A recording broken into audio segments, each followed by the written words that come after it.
Hello. When we look back at the 1970s in the United States, it is easy to get distracted by the superficial details, the disco music, the fashion, or the wood paneled station wagons. But beneath that aesthetic layer lies a profound psychological shift that shaped an entire generation. To understand the adults of today who grew up in that decade, we have to look at the unique and often contradictory world that raised them. It was a time that acted as a bridge. The optimism and community spirit of the 1960s had fractured, giving way to a period of intense individualism, economic stagnation, and a cultural sense of disillusionment.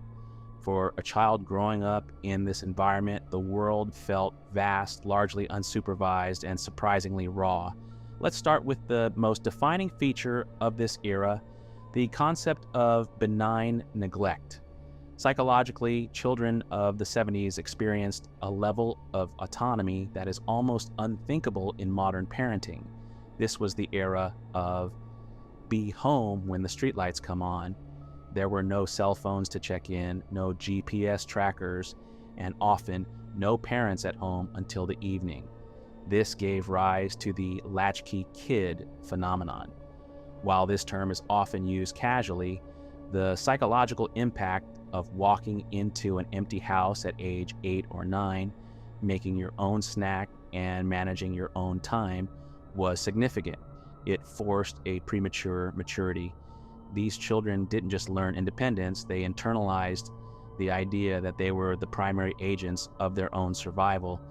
If they got hurt, they dealt with it. If they were bored, they had to fix it. If you are finding this deep dive into the past interesting and you want to help support content that explores human behavior, consider liking this video. It is a small gesture that helps these stories reach a wider audience. This independence extended beyond the home and into the outside world. The physical environment of the 1970s was, by today's standards, incredibly dangerous. Playgrounds were made of metal and concrete situated on hard asphalt. Seatbelts were optional and rarely worn. Riding in the back of a pickup truck was a norm, not a violation.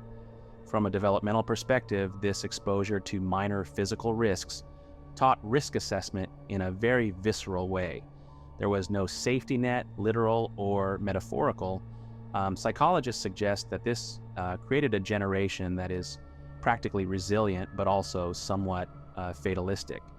They learned that getting scraped and bruised was just part of the day, not a crisis to be managed by an adult. However, it wasn't just physical safety that was in flux.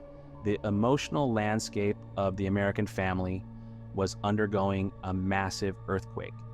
The 1970s saw a historic spike in divorce rates in the US. The idea of the nuclear family was crumbling for millions of children. For the first time, seeing a family break apart became a common social experience.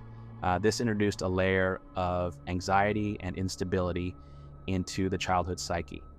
Many 70s kids became emotional caretakers for their parents, navigating complex adult emotions before they had the tools to understand them.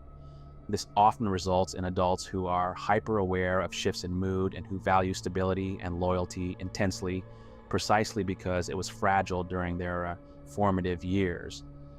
This brings us to a complex question about how we raise children today compared to back then. Here is something to think about. In the 70s, children were exposed to the harsh realities of life, from playground injuries to economic recession very early on. Today, we shield children from these things as long as possible. Do you think that earlier exposure to real life creates stronger adults, or does it simply rob children of the innocence they deserve? I am very curious to read your thoughts in the comments below. Another massive factor in the 70s psychology was the role of boredom.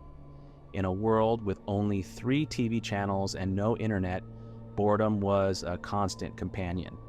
But psychology tells us that boredom is the precursor to creativity.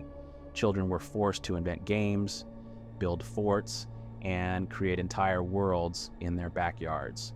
There was no dopamine loop provided by a screen. This fostered a type of deep patience and an ability to sit with oneself that is becoming rare.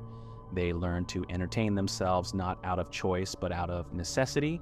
Finally, we must talk about trust. The backdrop of the 1970s was painted with skepticism. Children watched the news with their parents. They saw the Watergate scandal, the resignation of a president, the oil crisis, and the fall of Saigon. They absorbed a clear message: institutions fall, leaders lie. The system is not distinctively on your side. This is why the 70s generation is often characterized by a sharp, ingrained skepticism. They are less likely to be swayed by corporate speak or performative authority. They trust actions over words because they grew up in a decade where words often meant very little. So when we look at the psychology of those who grew up in the 70s, we see a fascinating tapestry. We see resilience forged in empty houses, creativity born from silence, and a realism sharpened by a chaotic world. They are a generation that learned to walk without a safety net, finding their own way home before the lights went out.